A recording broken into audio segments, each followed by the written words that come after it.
IIM জোকায় যেখানে ধর্ষণের অভিযোগ উঠেছে সেই ঘটনায় পুলিশ তদন্ত করছে আর ইতিমধ্যে সিসিটিভি ফুটেজ চেয়েছে পুলিশ। ক্যাম্পাসের সমস্ত সিসি ক্যামেরার ফুটেজ চেয়েছে পুলিশ। রাস্তায় লাগানো সিসি ক্যামেরার তরুণীকে ক্যাম্পাসে ঢুকতে দেখা গেছে এরকমই সূত্র মারফত খবর পাওয়া যাচ্ছে। ক্যাম্পাসের কোথায় কোথায় তরুণী গিয়েছিলেন তা জানতে চাইছে পুলিশ। মনোবিদকে কে নিয়ে গিয়েছিলেন জানার চেষ্টা করছে পুলিশ। হস্টেলের যে ঘরে নির্যাতনের অভিযোগ সামনে এসেছে সেই রুম সিল করে দেওয়া হয়েছে। ঘটনাস্থল থেকে নমুনা সংগ্রহ করেছে ফরেনসিক বিশেষজ্ঞরা। জোকার আইআইএম ক্যাম্পাসে ধর্ষণের অভিযোগ তদন্তে এসআইটি গঠন করেছে রাজ্য পুলিশ। 9 সদস্যের এসআইটি গঠন রাজ্য পুলিশের। অভিযুক্তের পোশাক ইতিমধ্যেই বাজেয়াপ্ত করেছে পুলিশ। ধৃত ম্যানেজমেন্ট পড়ুয়ার মেডিকেল লিগাল টেস্টও করানো হবে বলে এরকমই সূত্রের খবর পাওয়া যাচ্ছে। আইআইএম জোকায় কাউন্সেলিং করাতে আসা তরুণীকে ধর্ষণের অভিযোগ বেহুশ করে ধর্ষণের অভিযোগে ইতিমধ্যেই ওই কলেজেরই পড়ুয়াকে গ্রেপ্তার করা হয়েছে। জোকা আইআইএম এ ধর্ষণের অভিযোগ আর ইতিমধ্যেই পুলিশের নজরে ধৃতের ইনস্টাগ্রাম প্রোফাইল। ধৃত পরমানন্দ তোপ্পাওয়ারের কোনো মানসিক সমস্যা ছিল না, তাহলে তরুণী মনোবিদকে কেন ক্যাম্পাসে ডেকেছিলেন? ধৃতের পরিবারের সদস্যদেরও হরিদেবপুর থানায় ইতিমধ্যেই পুলিশের তলব। আইআইএম জোকায় কাউন্সেলিং করাতে আসা তরুণীকে যেভাবে ধর্ষণের অভিযোগ সামনে এসেছে সেখানে কিন্তু সক্রিয় রাজ্য মহিলা কমিশন। সন্দিহান এনসিডব্লিউ শতপ্রণোদিত মামলার রুজু রাজ্য মহিলা কমিশনের তরফে। আর ঘটনা নিয়ে সন্দিহান জাতীয় মহিলা কমিশনের সদস্য। সুমতো করে দিয়েছি শতপ্রণোদিত মামলা, যেটা মেয়েটির অন্য কোনো ফর্মালিটিতে আটকে না যায় এবং পরিবার এই সময়ে তো একটু সেন্সিটিভ ইস্যু, পরিবার যদি এক্ষুনি কোনো অস্বস্তি বোধ না করে আমরা কথাবার্তা বলছি। আমাদের হরিদেবপুর থানার সঙ্গেও কথা হচ্ছে, ওরাই আমাদের কনফার্মেশন দেবেন। আমাদের তরফ থেকে বলা হয়েছে আমরা 3টে নাগাদ যেতে চাই। এই ধরনের ঘটনা ঘটা উচিত নয়। কোনো প্রিমিয়াম বলুন, সাধারণ জায়গা বলুন, এর মধ্যে কোনো মানে বিভাজন আমি করতে চাই না। কোথাওই এই ধরনের ঘটনা অভিপ্রেত নয়। শাস্তি না হলে মানুষ বোধহয় বুঝতে পারছে না, যারা এই ধরনের ক্রিমিনাল মাইন্ডেড, যারা এরকম কাজ করে ফেলছে, তারা হয়তো বুঝতে পারছে না যে এর একটা সাংঘাতিক চূড়ান্ত শাস্তি হতে পারে।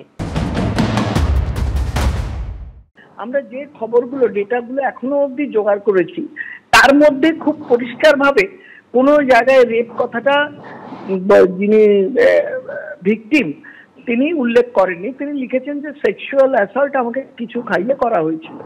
তো ওই জিনিসটা ভেরিফাই করার জন্য আমি তার বাবার সঙ্গে প্রচুর চেষ্টা করেছি। His phone is switched off.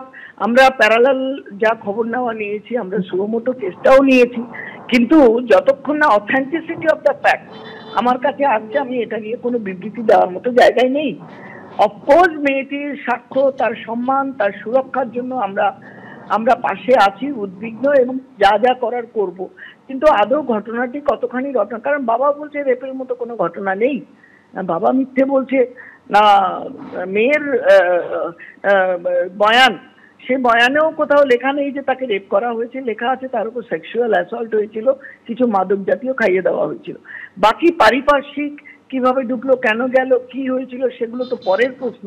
কিন্তু যেটা প্রশ্ন, আদৌ তার উপর সেক্সুয়াল অ্যাসল্ট, রেপ বা সেরকম ঘটনা ঘটেছিল কিনা।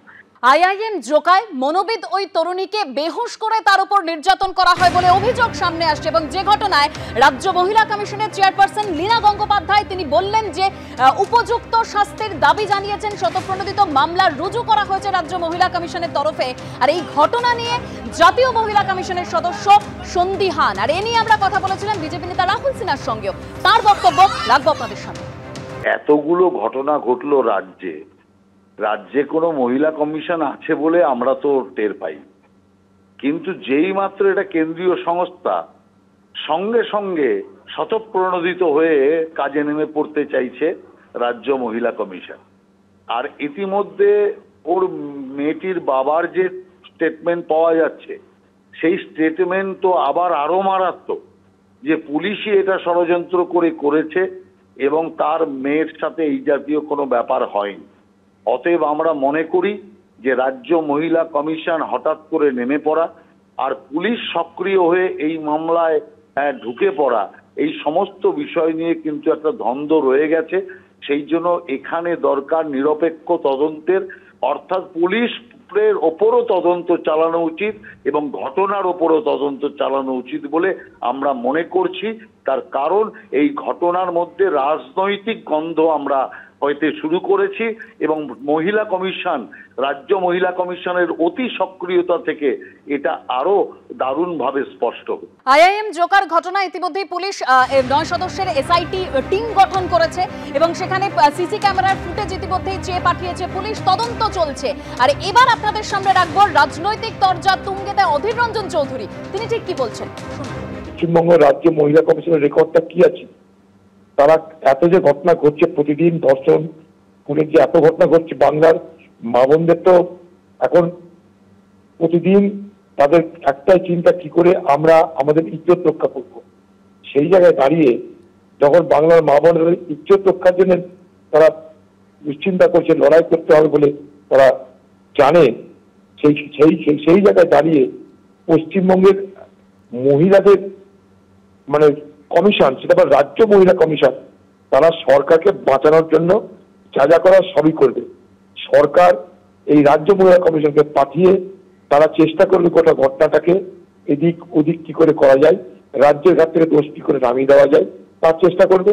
আর ওই থেকে কেন্দ্রের জাতীয় মহিলা কমিশন তারা যে চেষ্টা করবে কি করে রাজ্যের ঘাড়ে দোষটা চাপানো যায়। এই তো লড়াই হবে। দুদিনে আমরা মুরগি লড়াই দেখবো, কি আবার আরেকটা 10 দিনের অপেক্ষা করবো?